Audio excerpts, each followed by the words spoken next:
Hello, jovens! Olha eu aqui novamente, professora Deise Lima, para mais uma aula de revisão de física. Pessoal, o que nós estávamos conversando na aula passada? Bom, nós estávamos falando de física nuclear, estávamos falando de radioatividade. Então, nós fizemos algumas definições, vimos um pouco de história, certo? Vimos lá sobre as partículas alfa, beta e gama e também vimos aí alguns acidentes nucleares ao longo da história. Bom, pessoal, e hoje nós vamos fazer uma revisão, certo? Como a gente sempre faz aí depois das nossas aulas. Vamos começar para a nossa revisão? Vamos lá, olha só. Física nuclear, parte 1. Nós estávamos falando aí que a física nuclear, olha só, estuda as propriedades e interações dos núcleos atômicos, tá bom? E também nós vimos que estuda os mecanismos básicos das reações nucleares com nêutrons e outros núcleos, certo? Então, nós fizemos aí a definição dessa área de estudo da física, ok? Então, é propriedades e interações dos núcleos atômicos e também mecanismos básicos de reações nucleares como nêutrons e outros núcleos também.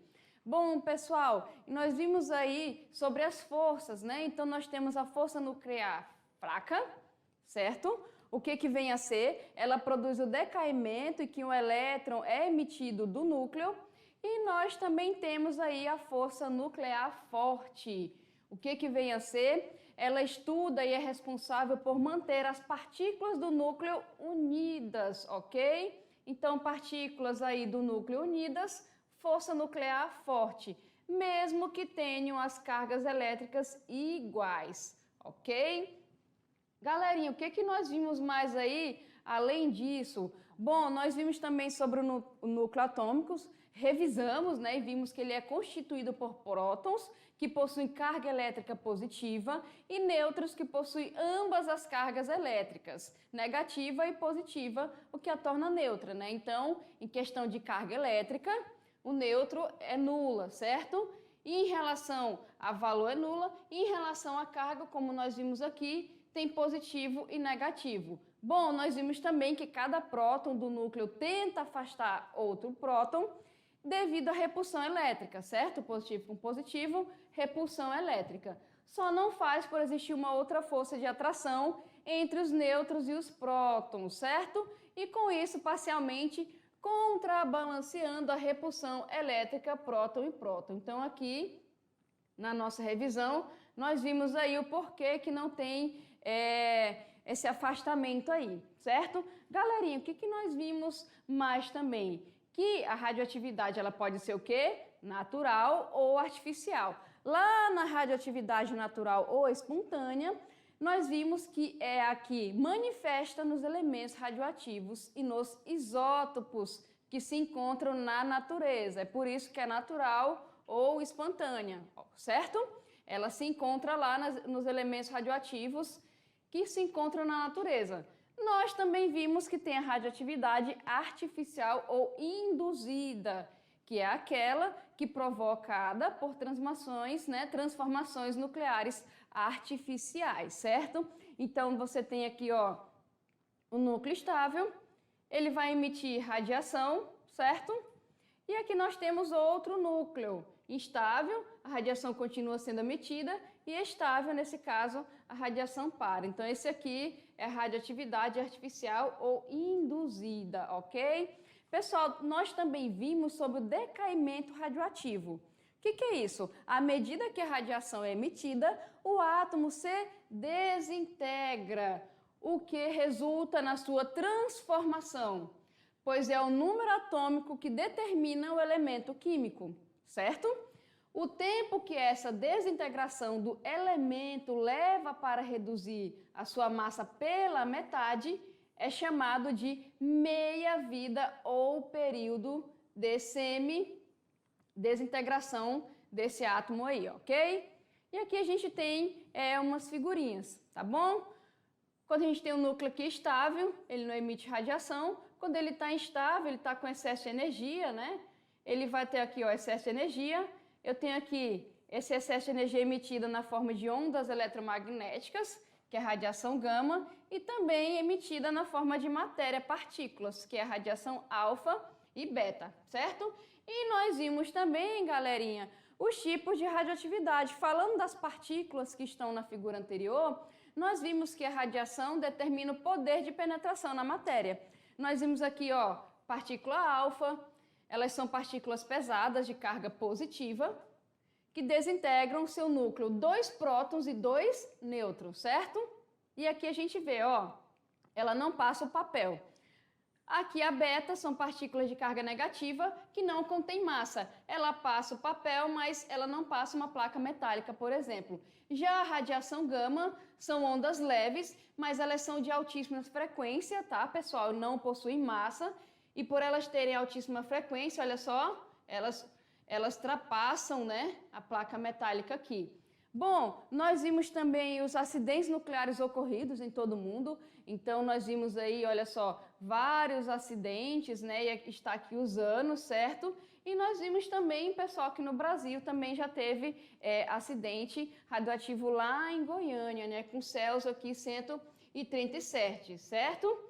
E aqui, para fechar, galerinha, nossa revisão, os resíduos dos materiais compostos por elementos radioativos representam um grande risco à população, certo? Uma vez que podem provocar doenças, tal como câncer.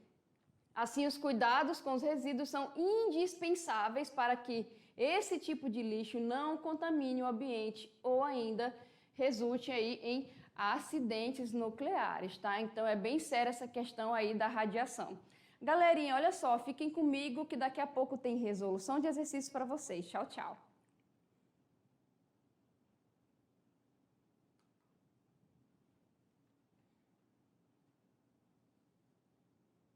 Oi, jovens, estou aqui de volta. Rapidinho, né? Não deu tempo nem se foi falta, né? Então, o que nós vamos fazer agora? Exercício, certo? Nós temos aí uma bateria de exercícios para nós resolvermos sobre física nuclear, radioatividade. Então, vamos lá para os nossos exercícios. Atividade de sala, onde a gente tira dúvidas resolvendo atividades. Então, vamos aqui, pessoal, para a primeira questão. Em 1908, Ernest Rutherford recebeu o Prêmio Nobel de Química pelo seu trabalho para determinar a massa e a carga elétrica das partículas alfa, beta e gama, ok?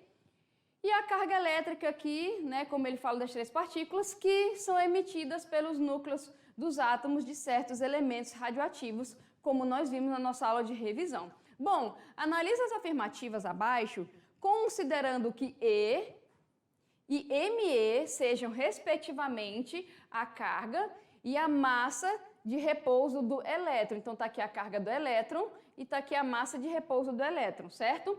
Vamos ver aqui as afirmações. Bom, nós temos aqui 3 afirmações para analisar.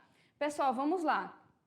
A partícula alfa tem carga elétrica de mais 4e e sua massa de repouso é aproximadamente 7.340 vezes a massa do elétron. Bom, pessoal, a partícula alfa, ok, também chamada aí de raios alfa, são partículas carregadas por 2 prótons e 2 nêutrons, como nós vimos na revisão, e apresenta carga positiva de mais 2e, ok? E número de massa de 4. Então, aqui é o quê? Falsa, né, pessoal? Vamos aqui deixar aqui como falsa, ok? Na 2, a partícula beta pode ter carga elétrica mais E ou E, e sua massa de repouso é igual à do próton, ou seja, aproximadamente 1.840 vezes a massa do elétron. Pessoal, a radiação beta ou partícula beta são elétrons, partículas negativas, ou seja, carga -1 e de massa 0. Então, aqui também está o quê? Aqui é menos E e aqui é massa 0. Então, aqui também está falsa, certinho? Vamos ver aqui. A partícula gama é um fóton de radiação eletromagnética. Não possui carga elétrica e sua massa é nula.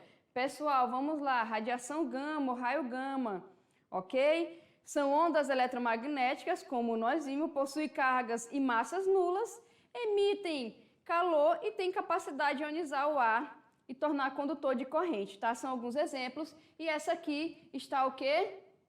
Correta, pessoal. Então, quem está certo aqui nas nossas alternativas? Somente a afirmativa 3, aqui que fala da partícula gama. Entendido isso? B de bola, fechou? Vamos, galerinha, para a próxima questão. Nós temos aqui, olha só, alguns exemplos de materiais que podem ser utilizados nos reatores de fissão nuclear. Podem ser, né, por serem físseis, são, aí tá aqui, ó, o urânio 235 e o plutônio 294. O que ele pergunta aqui? De acordo com o exposto, podemos afirmar que um material físsil é aquele que é capaz de originar. Pessoal, vamos lá, olha só, eu tenho aqui a fissão nuclear, certo? A gente tem dois tipos, tem a fusão e tem a fissão nuclear.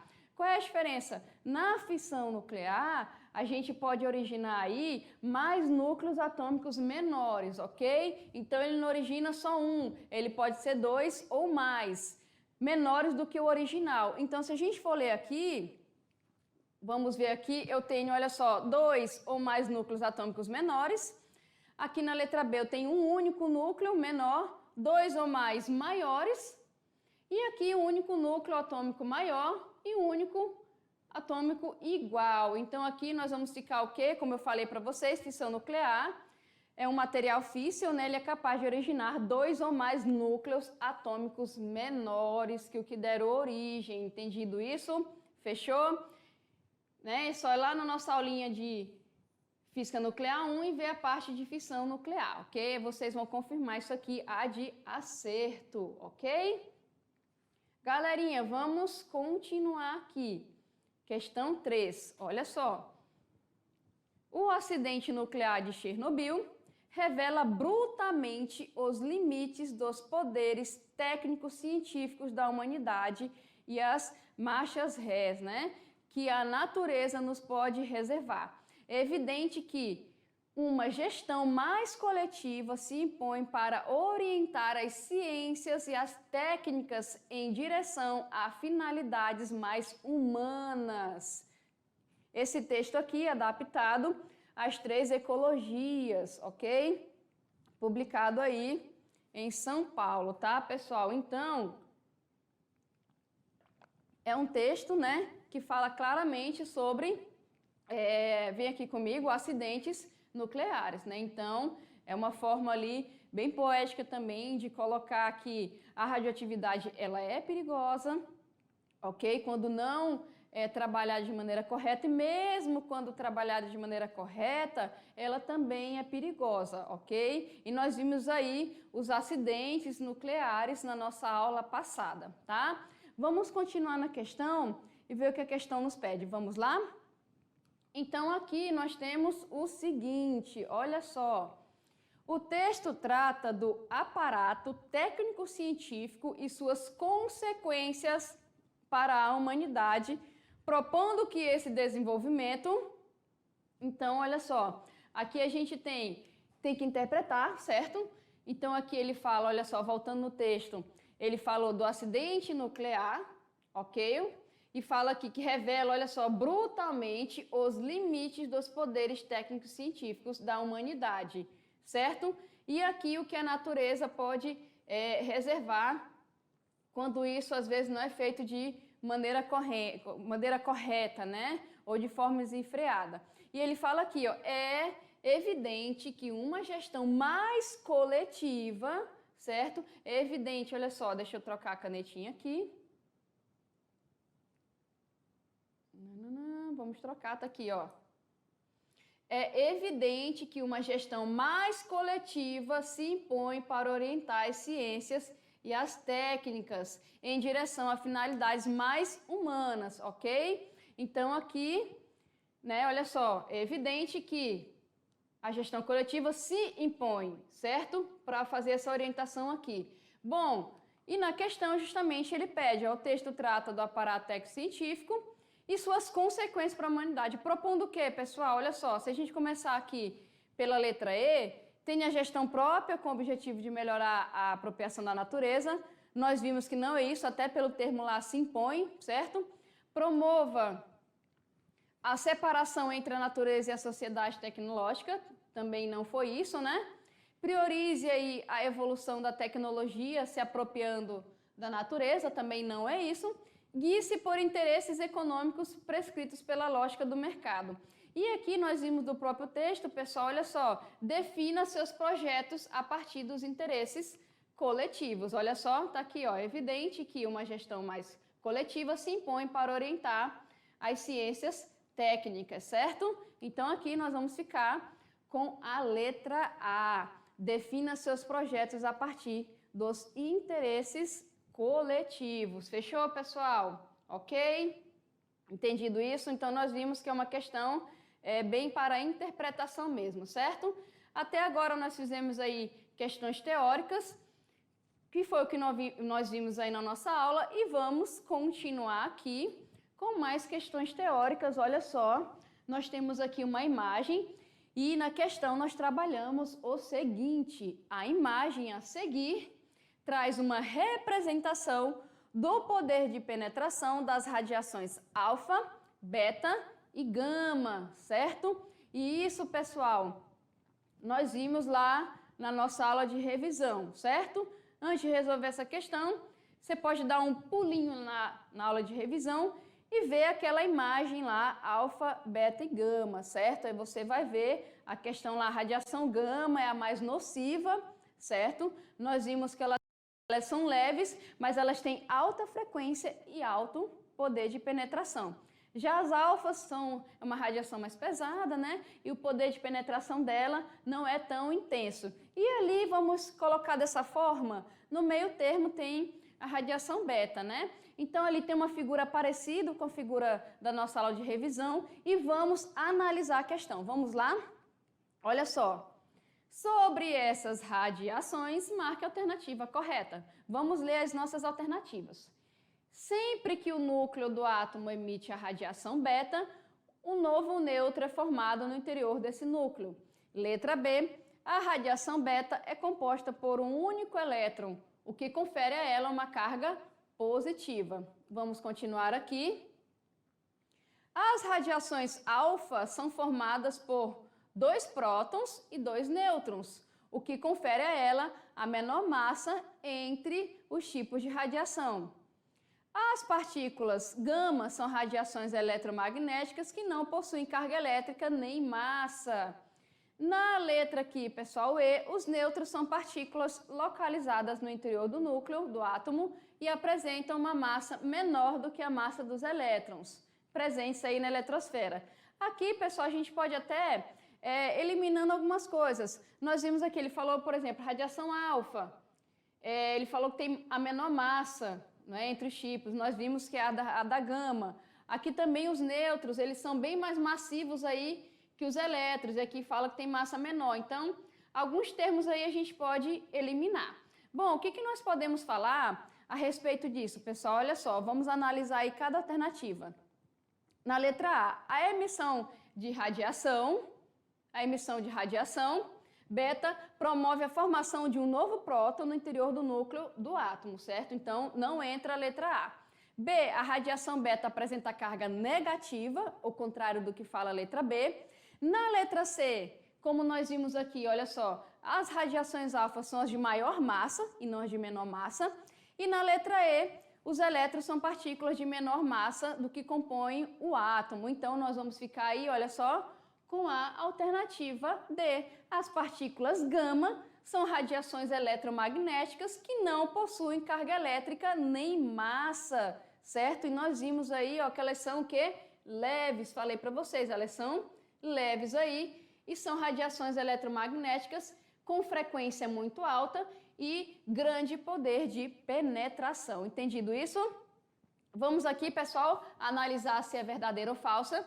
Em medicina nuclear, emprega-se o isótopo 131 do iodo no diagnóstico de disfunções da glândula tireoide.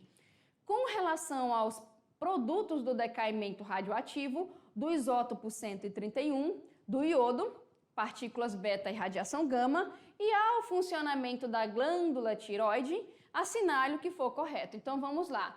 1. A glândula tireoide é uma glândula endócrina que controla fundamentalmente o metabolismo celular. Certinho, né, pessoal? Isso daqui. 2. Radiação gama é menos energética que a radiação ultravioleta. É falsa, né, pessoal? Porque a radiação gama é mais energética.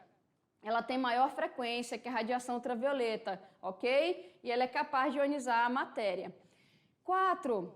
A partícula beta possui carga elétrica. Verdadeiro, a partícula beta possui sim carga elétrica. Vamos ver aqui.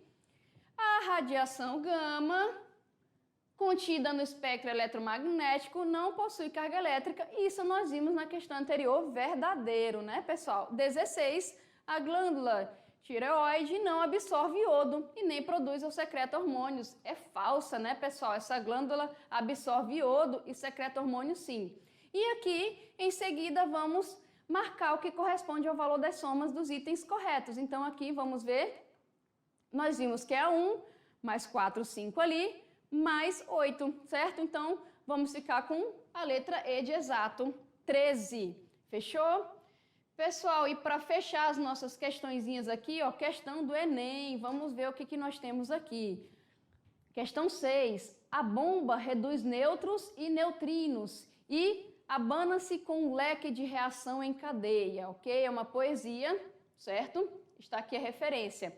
Nesse fragmento de poema, o autor refere-se à bomba atômica de urânio. E essa reação é dita em cadeia porque ele está aqui, ó. Fissão do urânio 235 ocorre liberação de grande quantidade de calor. B. A fissão do urânio 235 ocorre liberação de energia que vai desintegrando o isótopo e enriquecendo mais ainda. Aqui nós temos, olha só, a fissão do urânio ocorre liberação de nêutrons que bombardearão outros núcleos. Na letra D, fusão do urânio, certo? Com o urânio 238 ocorre formação, na verdade, de neutrino que bombardeará outros núcleos radioativos, e aqui ele fala que a fusão do urânio 235 com o 238 ocorre formação de outros elementos. Bom, pessoal, para a gente saber essa questão aí, nós temos que entender que durante uma reação de fissão nuclear, certo? A divisão de um núcleo a partir de um nêutron produz novos elementos e novos nêutrons. Esses novos nêutrons formados são capazes de bombardear outros núcleos e assim sucessivamente. É por isso que é chamado de reação em cadeia. E aqui o que melhor representa, ó, a fissão do urânio 235 ocorre liberação de nêutrons que bombardearão outros núcleos e vai dar essa continuidade aqui, certo? E assim sucessivamente ficamos aí com a letra C de certo. Galerinha, antes de fechar, materialzinho complementar para a próxima aula, assistir aos vídeos aí, ó, Mulheres na História, certo? Está aqui o link, ok? Espero aí que vocês consigam assistir para a nossa próxima aula. Fechou? Galerinha, fiquem comigo que daqui a pouco tem mais conteúdo de física para vocês. Tchau, tchau!